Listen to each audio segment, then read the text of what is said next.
we are going to learn practice set 1.4, and now these are some word problems, and in word problems we have to learn the question first, then you can solve it. Okay, listen the question first. What is the question? Listen first. In a hostel there are 125 students. बघा काय question मध्ये सांगितले, एक hostel आहे, त्या hostel मध्ये 125 students आहेत. Total students किती आहेत? 125 स्टुडंट्स आहेत. पुढे काय सांगितलंय का? Out of which 80 drink tea, 60 drink coffee and 20 drink tea and coffee both. काय काय सांगितलं बघा, 125 टोटल स्टुडंट आहे, त्यामध्ये 80 स्टुडंट असे आहेत जे काय करतात? चहा पितात. They are taking tea. There are 60 students who take coffee and there are 20 students who take both tea and coffee. कळतंय का? एकूण 125 विद्यार्थी आहेत. 80 मुलं चहा पितात, 60 विद्यार्थी त्यापैकी कॉफी पितात आणि 20 विद्यार्थी असे आहेत जे चहा पण आणि कॉफी पण दोन्ही पितात. तर तुम्हाला प्रश्न असा विचारलेला आहे बघा, क्वेश्चन काय बघा, find number of students who do not drink tea or coffee. मग त्या हॉस्टेलमध्ये टी ऑर कॉफी, चहा किंवा कॉफी काहीही न घेणारी मुलं किती आहे? क्वेश्चन तरी लर्न होतोय का बघा. पुन्हा एकदा क्वेश्चन आहे का? टोटल हॉस्टेलमध्ये स्टुडंट आहे 125, 80 स्टुडंट टी घेतात, 60 स्टुडंट कॉफी पितात, 20 स्टुडंट असे आहेत टी पण आणि कॉफी पण दोन्ही ड्रिंक पितात. आणि तुम्हाला क्वेश्चन विचारलाय त्या हॉस्टेलमध्ये अशी काही मुलं आहेत जी चहा पण पित नाहीत आणि कॉफी पण पित नाहीत. मग अशी मुलं किती आहेत? क्वेश्चन लर्न झाला बघा. मी कसा सॉल्व्ह केलाय लक्ष दिलं असतं. आपल्याला पहिल्यांदा लेटर कन्सिडर, अक्षर कन्सिडर करावं लागेल. असं लिहावंच लागेल compulsory. Let A be the set of students who drink tea. काय म्हटलं? Let A be the students who drink tea. म्हणजे ए हा चहा पिणाऱ्या विद्यार्थ्यांचा संच आहे. लेट म्हणजे समजा, समजा ए हा चहा पिणाऱ्या विद्यार्थ्यांचा संच आहे. तसंच काढायचं. Let B be the set of students who drink coffee. B हा कॉफी पिणाऱ्या विद्यार्थ्यांचा संच आहे. असं आपल्याला पहिल्यांदा अक्षर मानावं लागेल. आपण डायरेक्ट क्वेश्चन सॉल्व्ह करू शकत नाही. At first you have to consider the variables. इथे कळलं? ए हा कोणाचा सेट आहे? टी पिणारे विद्यार्थी म्हणजे टी घेणारे विद्यार्थी, आणि बी हा कोणाचा आहे? कॉफी पिणाऱ्या विद्यार्थ्यांचा सेट आहे. ओके, आता बघा, number of A is equal to 80. का आलं असं? N for number. Number of A is equal to 80. चहा पिणे, ए म्हणजे चहा पिणारे आहेत ना, number of A is equal to 80. Curly bracket टाकायचं नाही, लक्षात घ्या. नंबर ऑफ ए आहे म्हणजे किती स्टुडंट आहे. कॉफी पिणारे किती होते? 60 होते ना. मग number of B is equal to 60. आणि इथे आहे number of A intersection B is equal to 20. याचा मिनिंग काय माहिती का? बोथ. बोथ म्हणजे दोन्हीही, चहा पण पितात कॉफी पण पितात, म्हणजे कॉमन झाले ना. चहा पिणाऱ्यांमध्ये पण ते आलेले आहे, कॉफी पिणाऱ्यांमध्ये पण आलेले, म्हणून त्याला बोथ म्हटलं. आणि जेव्हा बोथ असं येतं ना तेव्हा तो इंटरसेक्शन सेट असतो. छेदसंच, इंटरसेक्शन सेट. या सेट आपल्याला आठवत असेल, याला आपण म्हणतो युनियन सेट, आणि याच्या उलट असं काढलं की याला आपण म्हणतो इंटरसेक्शन सेट. म्हणून इंटरसेक्शन सेट मध्ये 20 स्टुडंट्स आहेत. मग आपण इथे काय लिहिलं? नंबर ऑफ ए युनियन बी तुम्हाला फाइंड करायचं, म्हणजे टोटल स्टुडंट किती आहेत ते काढावे लागेल. तुम्ही म्हणणार 125 स्टुडंट तर आपले ऑलरेडी दिलेले आहेत. लक्षात घ्या, व्यवस्थित आहे.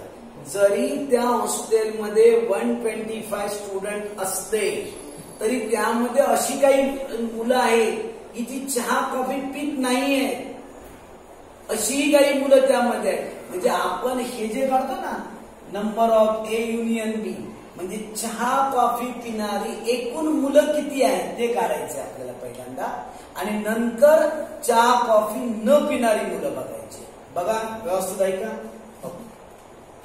इक्वेशन एक आपण फॉर्म्युला सांगितलं होता, number of A union B is equal to number of A plus number of B minus number of A intersection B. इथे युनियन सेट आहे, फर्स्ट सेट आहे, प्लस सेकंड सेट आहे, मायनस इंटरसेक्शन सेट. ओके, हा formula तुम्हाला already झालेला आहे. Number of ए 80 आहे, number of बी 60 आहे, इन्फॉर्मेशन दिली आहे बघा, minus number of A intersection B किती आहे 20 आहे.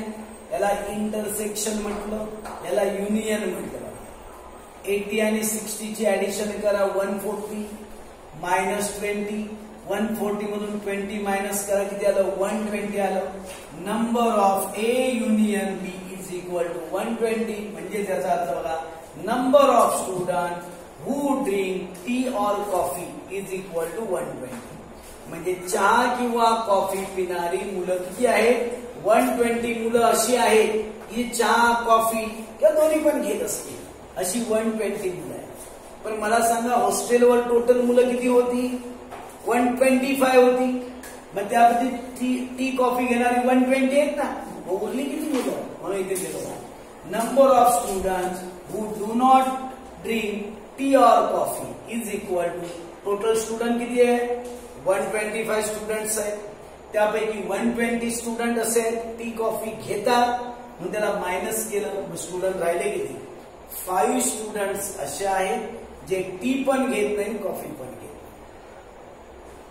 क्वेश्चन समजण्यासाठी पहिल्यांदा क्वेश्चन व्यवस्थित रीड करा, नंतर कशा प्रकारे स्टेप्स घेतले ते बघा, आणि 1-2 वेळा ते व्हिडिओज ऐका, आणि ते जर केलं तरच तुम्हाला समजणार आहे. आणि 1-2 वेळा न बघता येतं का बघा, तर तुम्हाला हा क्वेश्चन कळणार आहे. एक क्वेश्चन कळतोय बघा परत एकदा. ए हा सेट कशाचा होता टी, इथे बी हा सेट कुणाचा होता कॉफी घेणाऱ्या स्टुडंटचा होता. ए मध्ये 80 स्टुडंट, बी मध्ये 60 स्टुडंट. इंटरसेक्शन ज्याला जिथे बोथ म्हटलं ना की इंटरसेक्शन सेट, दोन्ही म्हणजे कॉमन येतो. आणि तुम्हाला इथे टोटल स्टुडंट काढायचे होते, फॉर्म्युला वापरला, व्हॅल्यू काढण्यात 120 आली. मग 120 स्टुडंट टी किंवा कॉफी घेतात, पण आपल्या फायनल आन्सर काय काढायचंय, टी कॉफी न घेणारी विद्यार्थी किती आहे, म्हणून 125 मधून 120 मायनस करायचं, 5 स्टुडंट. हा क्वेश्चन कळला. हा क्वेश्चन किती होता, क्वेश्चन नंबर 2.